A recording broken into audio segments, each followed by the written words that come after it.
CM साहब का बयान आ रहा है, कभी खुद ही कहते हैं गृह मंत्री को फ़ोन लगाओ, कभी खुद ही कहते हैं मुख्यमंत्री अरे ये सब फालतू है।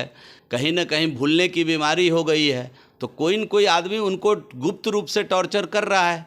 धीरे धीरे नीतीश जी की जो हालत हो रही है उसके कारण ललन जी पर लोगों का संदेह जा रहा है। अरुण बाबू ने कहा है तो कहीं ना कहीं कोई बात गोपनीय वो जानते होंगे, इस नाते उन्होंने एक बात कही है। जदयू के राष्ट्रीय अध्यक्ष ललन सिंह जिस तरह से पीएम मोदी के जाति पे सवाल खड़ा किए, तो वहीं बिहार सरकार के पूर्व मंत्री बीजेपी विधायक जीवेश मिश्रा जो है ललन सिंह को ही सुना दिया। उन्होंने कहा है कि अपनी बातों पे तो वो टिकते ही नहीं है। पहले तो वो कह रहे थे कि नीतीश कुमार का हम इलाज करेंगे, हम सर्जन हैं। वहीं पे उन्होंने ये भी कहा था कि राजद के साथ अगर सरकार बनानी पड़ी तो हम डकबंगला पे पान का दुकान खोल लेंगे। क्या कुछ कह रहे जीवेश मिश्रा, सबसे पहले आप वो सुने। अरुण जी जदयू के सांसद रहे हैं, जदयू में अरुण जी नेता रहे हैं। अरुण जी ने कोई बात अगर कही है तो इसको गंभीरता से लेनी चाहिए और इस पर विचार करना चाहिए। क्या मामला है ललन जी, क्या तेलावेली कर रहे हैं सीएम साहब के साथ? सीएम साहब को तो विचार करना चाहिए। और इधर जो सीएम साहब का बयान आ रहा है, कभी खुद ही कहते हैं गृह मंत्री को फ़ोन लगाओ, कभी खुद ही कहते हैं मुख्यमंत्री अरे ये सब फालतू है। तो ये क्या मामला है, इसको तो गंभीरतापूर्वक देखनी चाहिए। आजकल उनका चित्त विचलित रहता है, मन खोया पाया जैसा रहता है, कहीं ना कहीं भूलने की बीमारी हो गई है। तो कोई न कोई आदमी उनको गुप्त रूप से टॉर्चर कर रहा है। और ललन जी ने तो बहुत पहले कहा था, दांत पीस पीस कर कहा था। वो वीडियो है आप लोगों के पास कि नहीं, या मैं दिखाऊं? उन्होंने कहा था कि मैं ही सर्जन हूँ, नीतीश के पेट में कहाँ कहाँ दांत है सर्जरी करके मैं निकाल दूंगा, मैं वो सर्जन हूँ। तो नीतीश जी पर तो स्वाभाविक रूप से आज के दिन में जो धीरे धीरे नीतीश जी की जो हालत हो रही है उसके कारण ललन जी पर लोगों का संदेह जा रहा है।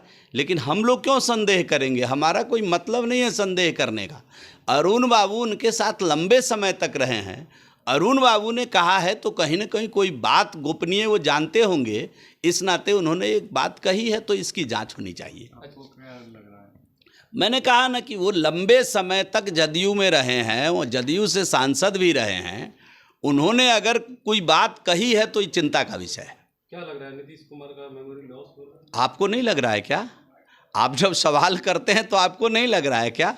सुबह बोलते हैं, शाम को पूछते हैं क्या हो रहा है, तो ये तो आपको भी लग ही रहा है ना। ये तो पूरे देश को लग रहा है, पूरे बिहार की महान जनता को इस समय लग रहा है। रिप्लेसमेंट चाहिए सीएम का, ठीक नहीं चल रहे हैं, इनकी तबीयत ठीक नहीं है। पीएम मोदी के जाति पे भी सवाल खड़ा किए हैं ललन सिंह। अब ललन सिंह जदयू के केयर टेकर हैं, वो अपनी बात पर टिकते नहीं हैं, वो गंभीर पॉलिटिशियन नहीं हैं। वो एक बार बोले थे कि नीतीश जी की पेट का दांत हम निकालेंगे, हम सर्जन हैं। दूसरी बार बोले थे कि राजद के साथ अगर सरकार बनानी पड़ेगी तो डाक बंगला पे पान की दुकान कर लेंगे। दिखाऊं वीडियो, दूं क्या? आपके पास है या मैं दूं? आप पूछ लीजिए ना कि कब खोलेंगे पान की दुकान, जगह देख रहे हैं क्या? नीतीश जी तो बना लिए राजद के साथ सरकार। तो ये अब उल्टी बात है। इस समय वो आरजेडी के साथ मिले हुए हैं और जोड़ का झटका धीरे से दे रहे हैं जदयू को। ये बात भी राजनीतिक लोग अच्छे से समझ रहे हैं। ये कैसा झटका देने की आप बात कर रहे हैं? मैंने कहा ना कि वो हर दिन जोड़ का झटका धीरे से दे रहे हैं जदयू को। ये राजनीतिक लोग अच्छे से इस बात को समझ रहे हैं। तो आपने साफ तौर पे सुना, उनका कहना है कि देखिए ललन सिंह जो है अपनी बातों पे ही नहीं टिकते हैं। वो कभी कहते हैं कि अगर राजद के साथ सरकार बनानी पड़ी तो हम पान का दुकान खोल लेंगे।